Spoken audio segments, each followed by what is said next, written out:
Hello and welcome to Upstage Downstage. With me, Richard Platt, seated in the upper circle. And me, Stephen Rees, seated in a cheap seat.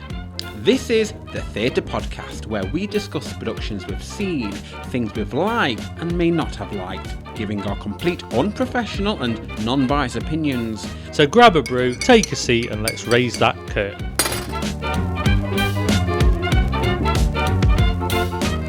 On today's episode, we'll be discussing Mrs. Doubtfire, the musical. We saw this production at the Manchester Opera House on the 17th of September 2022. Based on the 1993 movie Mrs. Doubtfire, the hilarious and heartfelt story has been created by a transatlantic team of award-winning artists, with a book by Carey Kirkpatrick and John O'Farrell, original music and lyrics by Wayne and Carey Kirkpatrick, direction by four-time Tony winner Jerry Zaks, scenic design by David Corinnes, choreography by Lauren Lataro, and music supervision by Ethan Pop. So Richard, what's it all about? Out-of-work actor Daniel will do anything for his kids. After losing custody in a messy divorce, he creates the alter ego of Scottish nanny Euphegenia Doubtfire in a desperate attempt to stay in their lives. As his new character takes on life of its own, Mrs. Doubtfire teaches Daniel more than he bargained for about how to be a father. But first, our post-show opinion! Oh, I love it, really love it. She can spatchcock my chicken any day. So with all that said, let's Set the scene. Okay, so to set the scene, we started with a wonderful curtain. Well, it wasn't a curtain, it was just the Mrs. Just a Doubtfire. tab. Yeah, Mrs. Doubtfire logo. Yep. And then it started, it raised, and then we just had Daniel Hillard basically in a sound booth with a microphone doing the characters for the animation and adverts and stuff. And then Richard, we went to the set of the actual house. Yes. Would you like to describe the rest of that? Yeah, so the set of the house came forward from the back, so it was on a track, so it came towards you on stage, so it was really good in the way that they'd done that. It was done in such a way that they could expand the space and drop it back if needed for some of the performances. And they also dropped in from above some of the architraves and some of the sort of splits in the house that helped give you that sense that you were in the house. It was very much an open plan interpretation of what you'd see in Mrs. Doubtfire, the film. In an American house. So it was. Is it was based really in good. Seattle, wasn't it? Sorry? Based in Seattle, wasn't it? Yeah, it was. It was your typical layout of an American house, and Open it felt very similar to what you'd expect for Mrs. Doubtfire, but slightly updated. That's basically the set, and it then cut away to another set, didn't it? When they got divorced and he got a flat. Yeah, yes. So that came in from the side of stage, which was on and it added together, didn't it? A different track, and that was just two pieces of staging that were on wheels that basically locked together and created the flat that was very much in front of this house, and they just masked it with a black tab behind, and it was enough to create another house, really. Another space, yes. And everything was self-contained within that, so I think it was really cleverly done, really. Yeah, I thought the attention to detail on both sets, and the fact that one, like you said, came forward, but it was pre-built, and then the next set was split apart and then joined in from the sides in front of it. I thought that was just extremely clever. Yeah, it was. Well really thought out. Yeah. Extremely good usage of the stage. I mean, if you were to tour this, which they hopefully will do next year or when they can get space, it's a clever way of having two big stages. Well, it's hard to do it's almost hard to do a quick set change, but it feels right, and it feels in place, and it still feels structurally strong as a flat. Yeah, it didn't feel like it was any less of a set when they made that flat up. Because I mean, you could go to town on the set and have it just a static set and just be the only one there. But the fact this very much reminded me of the clothes they stood up in the fact, like in the sense that it was a set piece of a room that was smaller than the actual stage, but it had several different layers to it. Yeah, this had a different layer, basically being the other set that came in from the sides. Yeah, and this is very similar to how Mary Poppins the musical works. Okay. Because in Mary Poppins, the original set, not the new set, but the original set was 2-story house with the children's bedrooms on the roof on a separate pulley system. That when the actual house came forward, everything was built in front of you, so you had the 2-story house with then a 3-story house including the sort of roofed bedrooms. And when it was time to see the scenes in the bedrooms, the house disappeared into the back of the stage and the bedrooms came down to floor level, and it just opened and the roof opened up. So it was very similar to that style that I find really good, because it feels imposing, but it means it's right, because it feels like you're in those buildings and you feel like you've gone into that, almost like you've looked through a camera and it's come closer towards you. It's got that feeling to it. It's a bit like a lens effect almost. And also with the staging of this one, not only did it have the two houses, but it also had the hairdressers. Yes. Was it the hairdressers? The model? Yeah. The hairdressers, sort of stylists. Yeah. It was, So it was like a whole tab came down from the back that covered the house and brought it out a little bit more. But all those boxes of wigs and stuff right at the very back, they're all like lit up with different colours, and then they started going like different patterns and colours and shades and stuff for the particular musical number, which made it stand out a little bit more for that set. And I think it's almost one thing to say is any piece of set that was on stage was used and lit up accordingly, or it had a purpose. It didn't feel throwaway. Every set and scene change was worth it. You know, they didn't do it for no reason, or you know. And when you saw the flat get done up in the second half, because he'd bettered his life, Daniel had, it was the same set, but they'd made it look pristine, and they've gone from it being rough and round the edges and everything to a really nice high end flat. It was the same design. It was just, it makes me wonder if they had two versions, so they didn't have to changing them.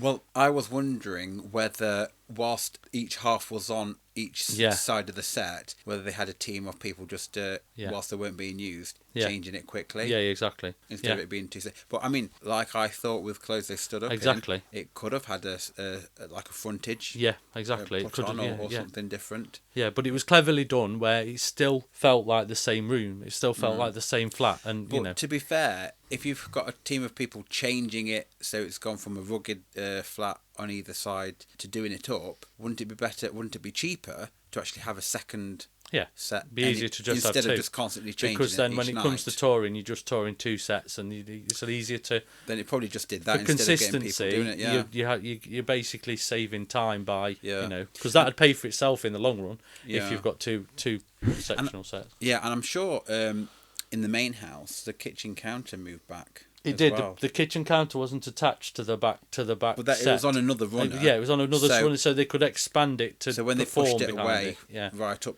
to upstage left, upstage basically. Yeah. It just moved into, I suppose, just to create more space for when they did put the tab down for the other scenes, just clear it away. Yeah, and not just that. When they did those scenes in the kitchen where they were doing and dancing around they were dancing around it. And they needed space, and they just moved it at that point just to bring it forward to give that space. Now let's talk about the directing. What did you think of it? What did you make of it? I thought it was wonderful, and from start to finish. I know this is transferred from Broadway to here, but and I know it actually got mixed reviews in Broadway. So whatever they've done when they brought it over here, they've tightened it up. They've made it an amazing performance and an amazing production now. And Manchester is the sort of trial ground now for musicals or new things before they actually transfer to London. So because there's quite a few that have come this way. Back to the Future came through Manchester, and Juliet did, and there's a few more coming up that are going to be trialled here first before they move to London. And you can see why, because it gives them the confidence to know that they can just hit it hard when it goes to London, to the West End. If they've done a month in here and they've got it to the stage it's at, it's so much easier to then deliver it down in London, and it's less risk. Yeah, because they'll have the newspaper critics, wouldn't they? Yes, people travel up to get the reviews, and they get but they can start the buzz happening before it even makes a commitment to being staged. But it's cheaper to stage it in Manchester than it is to stage it in London, so that's why they do it. And I can see why, because this was a phenomenal performance, and it was just great overall. Yeah, but the directing of the actual Yeah. musical numbers were just superb. Oh yeah, definitely.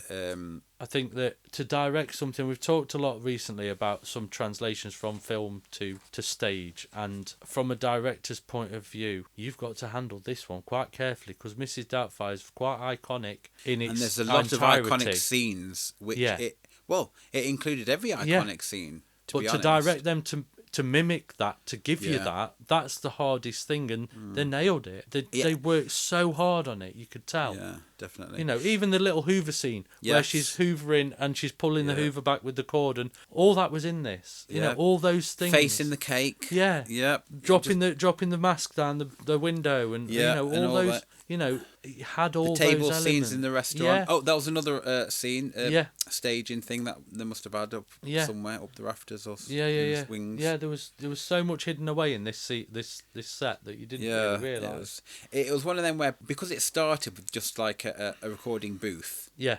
and a man on stage, it was another one of them where we're just going to give you a tiny little sample. Well, you're having and then this and that's it. Here's another set. Yeah. Here's another set. Yeah. Here's two more sets. And they just constantly kept going. Yeah. The more the musical numbers grew, Yeah, exactly. the more the set sort of grew as well. Yeah, but And they it knew sort of when like- to strip went- it bare yeah. or when to do certain things to make it even better. I think that was I think they put it sort of mirrored the role of the farcical elements of this. Yeah. Of how more, one step forward, 3 steps back. Exactly. How do I keep getting so I can see my children? Yeah, And exactly. because of going all through all these patterns and ridiculous sections and scenes where things just kept going wrong, it's like adding to the melting pot in terms of ridiculousness. Yeah, so definitely. the sets got more lavish and big, and the dance routines got bigger and Yeah. better and stuff, and until it got to the point when actually I just want, it's me. Yeah. I am Mrs. Doubtfire. Yeah, exactly. Then everything's sort of like stripped away from them onwards, because you were sort of getting to the resolution then.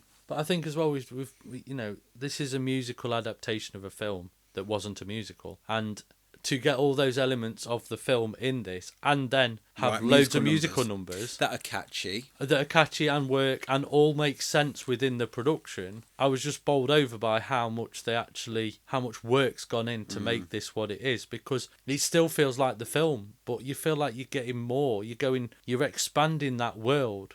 So those things that weren't in the film but could have been, because we didn't see some of the bits in the film that might have been recorded, and I felt like we were getting the extra director's cut in a way. Well, we were, because there was another scene where he was playing like a DJ, Yeah, exactly. and that wasn't in the film. No. But they made to use a modern sort of Because in the film it was dinosaurs. take on it. He was playing with dinosaurs well, on the yeah, but they set. got that reference in anyway. But Yeah. he sampled that on that particular TV show. Yeah. So he came in to take over, and that's how he ended up getting the job, because Yeah. he was DJing in a way, but using that characteristics of him being sort of ridiculous. Now, that wasn't in the film. No. Playing with dinosaurs got him the job. Yeah. And talking like that, but they used it in a different way. Yeah. That was musical. Yeah. So he sampled a couple of like lines and Yeah. I'm so confused But and all these that- kind of things. I'm sure most certain that was live sampling. Oh, it was. And- Everything and was that- live. That sampling isn't easy. No. Because you have to be Because he even a made a talented mistake, because musician. he made to play something, it didn't play. But he got it out of the bag. Yeah. It was crazy, because it was like he knew how to get out of that, and that was the thing when you see a true talent of a performer. Because wow, they worked on so much that he could just do that, because such a versatile performer. Yeah, and the dance moves were just epic. Oh, The fact that you're dancing and then you're jumping over a kitchen counter Yeah. in that get-up, Yeah. with a wig, with a prosthetic Yeah. face, exactly. and being high energy Yeah, exactly. Just with everybody else. everything was in it. It just but how they directed that to make it feel natural and but then epic. I can't believe. And then- Still to this day, I can't believe we've watched it. No, I can't, and I know I took a punt on it, did it and I actually managed to exist?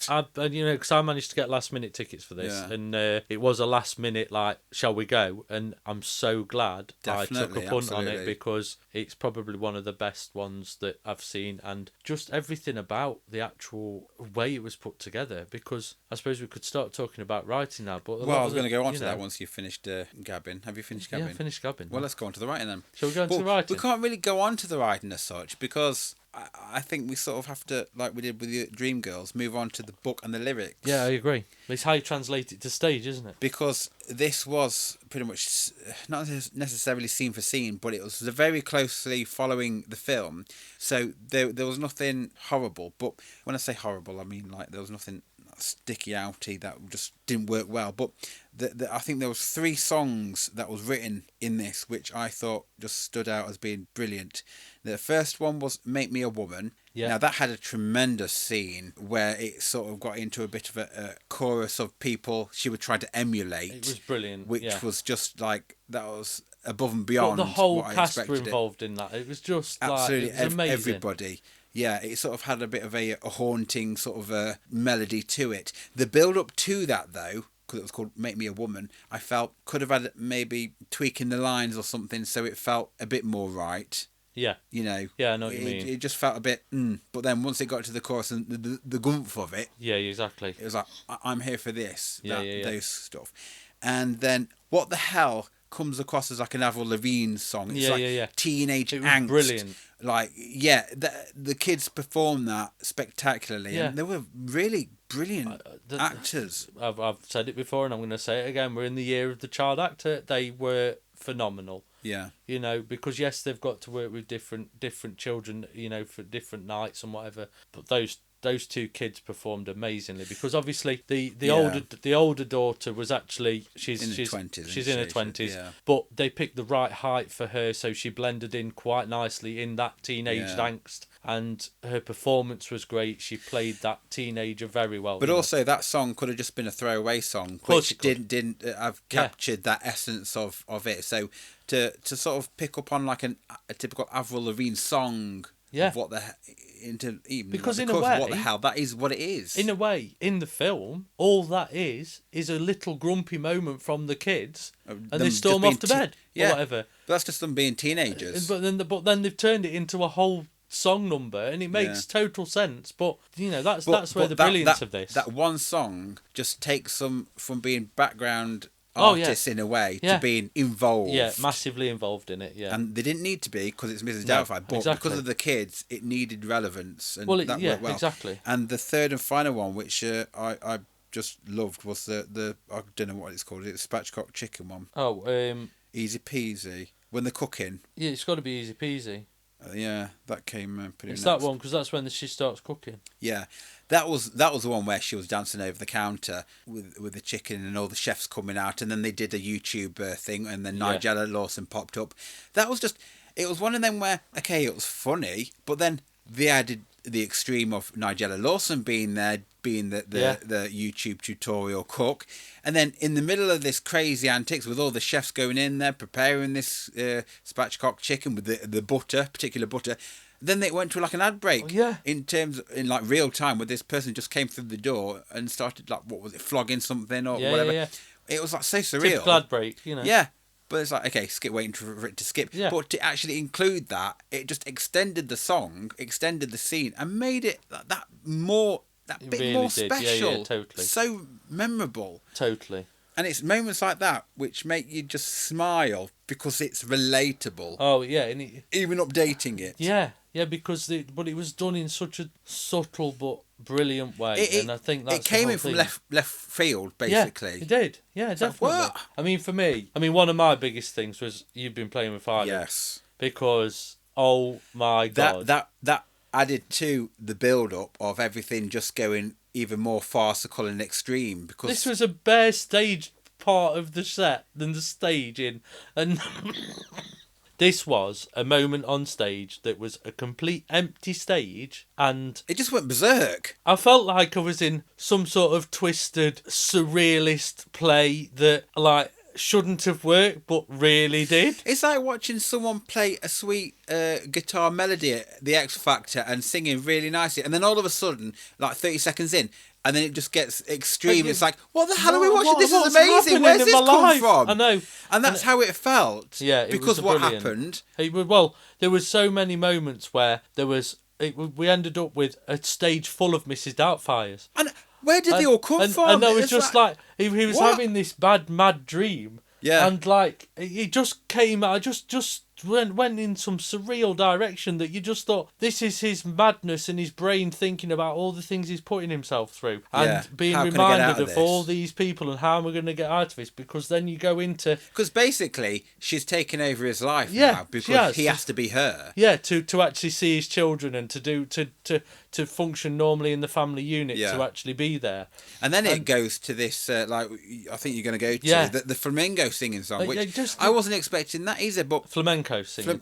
Flamingo, what did I say? Flamingo. Flamingo. Well, it might have been a flamingo, but it was a flamenco. Well, this was into the scene where this is the scene that we see on the TV in the film where you are. He's talking to the producer talking of to the the TV producer show, of the TV as well as show. the family. And then the family, but then he's having to get out of Mrs. Doubtfire, getting back into being in a suit and having a meeting, and it's all that confusion Yeah. before it, and then he gets drunk, where he ends up giving away his identity. Yeah. So you've gone from one scene that's crazy mad and his head spinning all over the place Yeah. to this scene, and it works so well for so many reasons. And then that was another set that came out of nowhere. Yeah. We didn't even know that. I thought exactly, this that is wasn't another going to be one. in there. Well, this is what I'm talking about. Like, this is the climax where we've had all those Mrs. Doubtfires, Yeah. and then we've got an extra scene coming Yeah. in with the craziness. This is where everything's built up. Yeah. Everything rests on this scene, Yeah. where everything is just tied up in such a bunch that everything just suddenly... This is where it all goes wrong. It all gets unravelled. Everything that's been chucked up in the air is all coming back down Yeah, again exactly. now.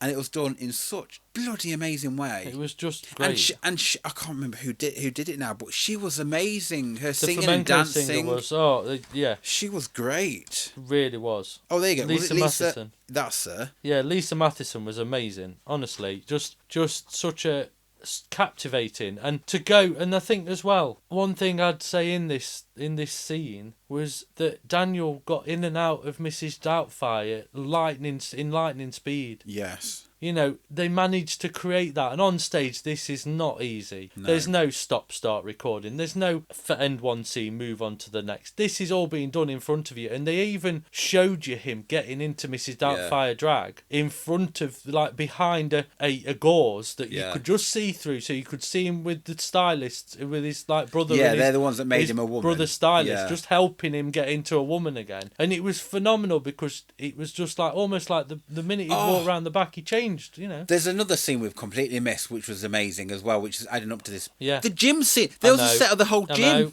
I was gonna, I mean, to be honest, With all that the was a weights scene in it, that. and all the ensemble came in as like gym people. Well, what happened before that, prior to that scene, this was a scene that was added to the production, which isn't in the film. It's a scene where Mrs. Doubtfire becomes a model for his ex-wife that she doesn't know is. She's doing these body. She's doing these body contouring leotards, and fitness stuff. leotards and things like that, and she wanted somebody to model. So Mrs. Doubtfire does a whole modelling scene and things like that, and it's hilarious. It really is hilarious. Yeah. And then ends in a gym with her boyfriend, her ex-wife's boyfriend, and it's brilliant because it comes out of nowhere. It's another scene that comes out of nowhere, and it's like it's another set. Yeah. You know, this is a production where they've thrown everything at it, but they've pulled it off in such a good way. Everything it just goes from one scene to the next, winding up comedy. The not even and nothing was not thrown really away. suspense or tension. It's just winding everything up Yeah. in such a way that it's just a brilliant musical. Really is. Yeah, definitely. Now then, do you know what we're here for? We're Here for the drama. now. Are you going to do any shout outs? I'd firstly like to shout out to the whole cast because not one of them let the performance down. No. Everybody committed to this, and they needed to. It was such a strong performance. Even High from, energy. Yeah, because for me, even from the element of Mr. Jolly, Ian Talbot, didn't have a long big scenes in the production, but when he was on stage, he did everything that he needed to do, and he understood his part. And I thought it just, and some people you didn't even see them till further down the production. So, but I just personally, think, I think Gabriel Vick was Gabriel just Vick, outstanding. I mean, to do all those voices, to do the DJing, to have all that energy, to do everything like that in prosthetics as well, with the wig and under those, really hot lights and stuff. Definitely. Know all those dance routines, juggling, jumping, hoovering. But it was all effortless. And I bet it wasn't. It looked effortless. Well, he made it look effortless. However, it was very evident that the latex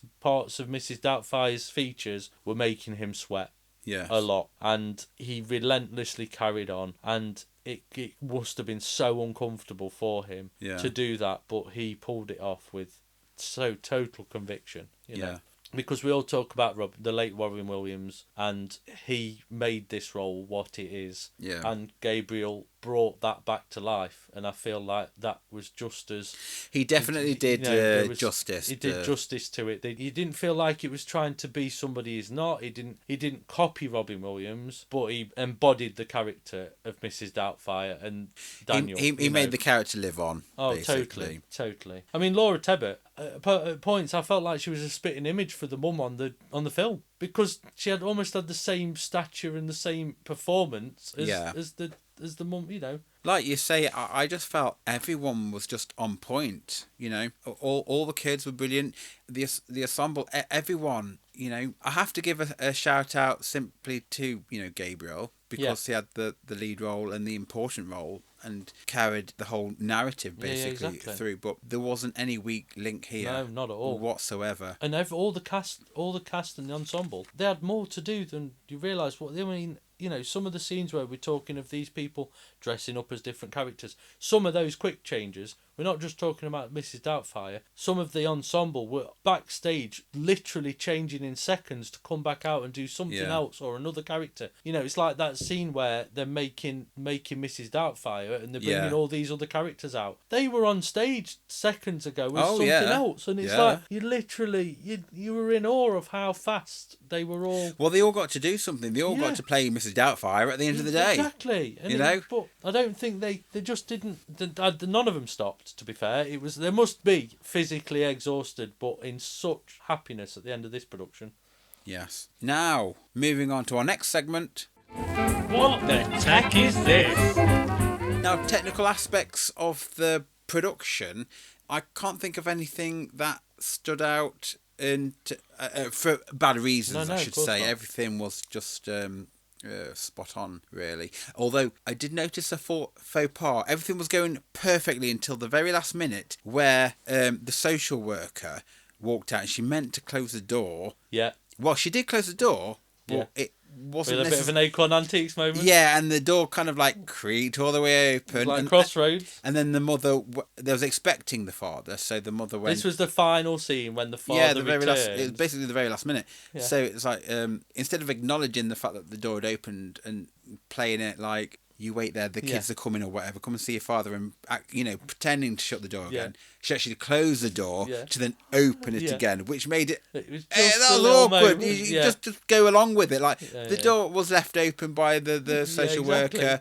then just rush up and close it. Just see that he's there, and then call out that someone's here coming to see you. Yeah, exactly. You know, make something of it rather than just like pretend it never happened, because we all saw that it did happen. Yeah, exactly. But I mean, just for the whole production, especially when they're chucking stuff about in the air and brooms and oranges and bottles or whatever they were. I can't remember. There was loads of things flying about. Yeah. And dancing and stuff. You know, I'll let them off for that, but how good of me. But was there anything noticeable that you saw that I probably wouldn't have done? No, I mean, one thing I would say is this production, from a technical aspect, has been done with a lot of restraint. As in, they used what they needed to use for the production, because they could have thrown projections at this. They could have thrown a lot of other things at the production to change it or make it something different, but they almost stuck to traditional musical setup. If you think of other musicals of this size, they held back and made it more about the performance than they did about things they could have done. And I think that was key to this. You know, they lit the things, they made it was more about the performance on stage and making those scenes and those rooms look like those rooms, or lighting the restaurant like the restaurant and lighting the kitchen like the kitchen. And, you know, even when they had coloured lights on and hid LEDs in the actual cornices of the rooms and stuff, it still wasn't over the top. It was subtle, but it changed the whole feel of the performance just by subtly changing colours and this, that and the other. So I think it's really important that that's the excellence of this. I Oh, think. and another thing, the very ending, it ends on another set. Yes. Another set, the television set, Yeah. with the when she's doing the That you actual don't even playgroup thing. expect. I forgot that again. So that's another set that they've got Yeah. within their Toolbox. up their sleeves. But Yeah. then that links nicely to how the film finishes. Yes, it does. And the way that ties up nicely with Mrs. Doubtfire on telly helping families across the country, and and I think that was a very they managed to get that into this production as well, all Yeah. those tender moments, because it went from crazy, funny, all singing or dancing to really calm, loving moments, and I think they just got the emotion right of this as well. And I do like the fact that this production stays true to the fact that the mum and dad didn't get back together, and the fact that the new boyfriend did stick around, and was also not just there for the mother for a bit of fun. Do you know what I mean? Yeah, definitely. Even though like the kids will go and see it, they'd see that like relationships can last. Yeah. Without the unnecessary squabbles and those kind of flings and stuff like that, Yeah, definitely. No, I totally Because agree. when we saw like Identical, it was just one of them cliche things. Oh yeah, they get back together in the end. Yeah, and everything's yeah. happy families. When sometimes it's just not. Yeah, the moral of this story is things don't always work out. No. No. But But it's there's how a- you deal with that and how Yeah. you move on and how you and you accept respect change. each other, and I think that was they still got that in there, and it's because from all that craziness and this, that and the other, it still has that core of loving the and a family, however that family looks. At the end of the day, the person, Daniel Hiller, was that the character's name? I think Daniel Hillard wanted to entertain. Yeah. And his journey, there we go. Yeah. Ended up being a kid's entertainer. Yeah, which he was And destined he for still a long got time, to but he just see his kids and be that kind of a person without having to be that the husband and the worker that the mother or whatever wanted him to be. Totally. Because he was never going to fit that box that she thought he would be. No, exactly. Now, rewind time. Yeah. No, rewind review. So, which bit of this musical would you like to review again? I would say it's got to be You've Been Playing with Fire, because oh my god, yes, it came out of nowhere and I was like, I need to see that again. The thing is, and the whole production. Although I like that, I think out of context you wouldn't have that build up if you just saw it there. No. So for me, I think it have to be the spatchcock chicken one. Yeah, definitely. Because even out of context, just trying to cook a meal and wondering what the heck a spatchcock chicken is. I know. How that just then developed, that was just hilarious. Well, but there's so many. I know, but it's made me a woman. I want to see that again. I want to see the whole show again. So, Stephen, would you see this again? I've seen it once, and I'm definitely going to see it again. Yeah. This is like the Book of Mormon for me now. Yeah, I know. It's at that level. Yeah. Some of the songs maybe could do with tweaking to be a bit more catchier and unique, I think, maybe. But then when Not all you've of seen, them. for me, with a musical like this, when you go and see it again, sometimes that goes out of your mind. You just think, oh yeah, no, this is right for Maybe. It's difficult. I know that with new musicals, when you've seen them once, when you've seen them again, they start sitting in, and you just, that's it. Yeah. So, scores on the doors then, please, Richard, for Mrs. Doubtfire the musical, with 10 being Julia Childs, Margaret Thatcher, and a little bit of Oscar Wilde, and 1 being as exciting as a spatchcock chicken YouTube tutorial. What are you going to give it? 10 out of 10. And I'm going to give it a 10 out of 10 as well. Oh, you're just copying me, aren't you, really? In it though. So, what sound effect will you be choosing from the following? A complete train wreck? Tumbleweed? An audible shrug of the shoulders? A slow clap? A pleasant applause? Or a standing ovation? What will it be? I'd give it a standing ovation, and if I could, a fanfare. Ooh! Because for me, it deserves all the bells and whistles it can get, this one. I would give this a standing ovation, if not a Mexican wave. How's that? How's that for your fanfare? So there we are. That's our discussion of Mrs. Doubtfire the musical. We hope you found it insightful. If not, entertaining. Coming up over the next few episodes, we will be discussing the Book of Mormon Jekyll and Hyde. and Accidental Death of an Anarchist. That's it for this week, folks. If you'd like to drop us a message, please email us at upstagedowstagepod@gmail.com. Remember, you can always join in the chat to share with us your views on a production. Also, make sure to like and subscribe to our channel so you get every episode the second it's released. And we hope you join us again for another instalment of Upstage Downstage.